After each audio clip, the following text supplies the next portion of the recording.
La santé, le moral, les performances d'un cheval, tout part de ce qu'il y a dans sa mangeoire.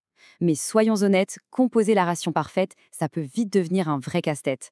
Alors aujourd'hui, on va décortiquer ce sujet pour passer de l'à peu près à une nutrition de haute précision. C'est la question essentielle. On pense souvent bien faire, mais en nutrition équine, une petite erreur d'appréciation peut avoir de lourdes conséquences. Mais pas de panique, on est là pour clarifier tout ça, étape par étape. Alors voilà le programme. On va d'abord poser les bases. Pourquoi c'est si important? Ensuite, on verra les 3 étapes clés. Bien connaître son cheval, peser ses aliments et enfin, calculer sa ration. Après ça, on découvrira comment la technologie peut nous simplifier la vie. Et on terminera sur une idée essentielle, le suivi continu. Allez, c'est parti. Parfait.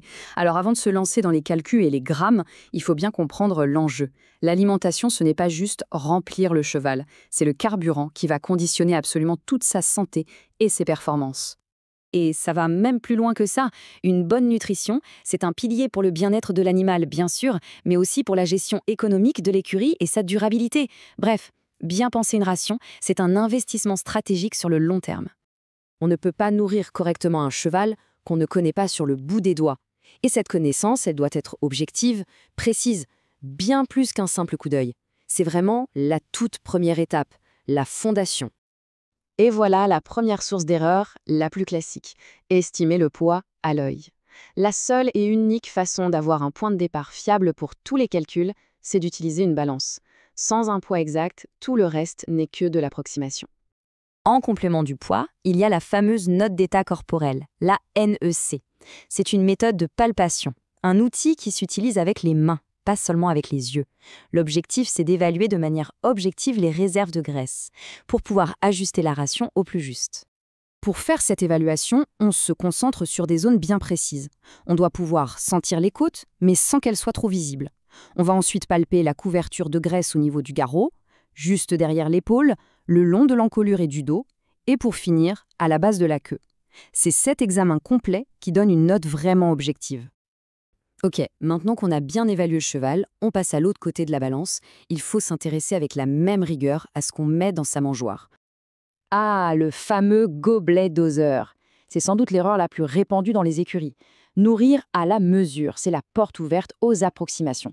Le volume, ce n'est pas le poids. On pense donner une certaine quantité, mais en réalité, on est souvent très très loin du compte. Et ce tableau, il illustre ça parfaitement. Regardez un peu ces différences. 1 litre de granulés pèse plus du double d'un litre d'aliments fibrés. C'est énorme. En se fiant au volume, on peut donc suralimenter ou sous-alimenter un cheval de manière drastique, sans même s'en rendre compte. Cette phrase résume tout. L'approximation peut entraîner de vrais problèmes. Troubles métaboliques, coliques, carences. Une simple balance de cuisine devient alors la meilleure amie de la santé du cheval. Bon, maintenant, on a des données fiables sur le cheval et sur ses aliments. Il est temps de mettre tout ça ensemble. On arrive au cœur du réacteur, le calcul de la ration, ce fameux jeu d'équilibriste. La logique est simple, en fait. Il faut que les apports couvrent les besoins. D'un côté, ce qu'il faut au cheval selon son poids, son âge, son activité. De l'autre, ce que les aliments qu'on lui donne contiennent réellement. Le but du jeu, c'est de trouver l'équilibre parfait entre les deux. Le faire à la main, par contre, ça peut vite être un cauchemar. Il faut jongler avec des tables nutritionnelles, convertir des unités, faire des produits en croix. C'est un processus long, fastidieux, et le risque de se tromper est bien réel. Heureusement, on n'est plus à l'époque du papier et du crayon. Aujourd'hui, la technologie change complètement la donne et met cette précision à la portée de tous. C'est là que la technologie devient un véritable nutritionniste et qu'un personnel. Des outils numériques peuvent faire tous ces calculs complexes en quelques clics. C'est une révolution qui rend la nutrition de pointe accessible à tous les propriétaires et gestionnaires d'écuries. La promesse de ces outils, comme celui proposé par Equikers, est simple. Calculer facilement les besoins de chaque cheval et obtenir des recommandations claires. L'objectif final, optimiser la santé et la performance, en se basant sur des données, pas sur des suppositions. En général, le processus est super intuitif.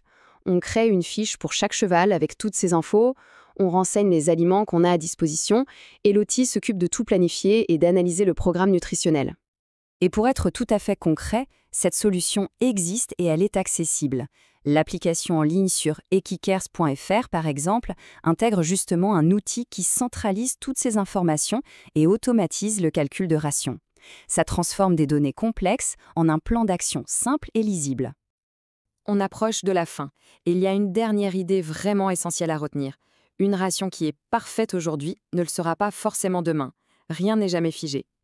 C'est vraiment la clé de voûte de toute la nutrition équine. L'état du cheval change tout le temps, son poids, son niveau de travail, la saison. Une ration idéale en plein hiver peut devenir totalement inadaptée au printemps. Il faut donc observer et ajuster en permanence pour garder cet équilibre. Et que le cheval vive au pré ou en boxe, ce principe reste exactement le même. C'est la surveillance attentive de son état, de son comportement et de son environnement qui permet de maintenir cet équilibre nutritionnel qui est si précieux. Et voilà la question finale. Passer de l'approximation à la précision, ce n'est pas juste appliquer une formule. C'est surtout apprendre à écouter ce que le cheval nous dit à travers son état corporel et savoir lui répondre précisément. C'est là que se trouve la véritable maîtrise de son alimentation.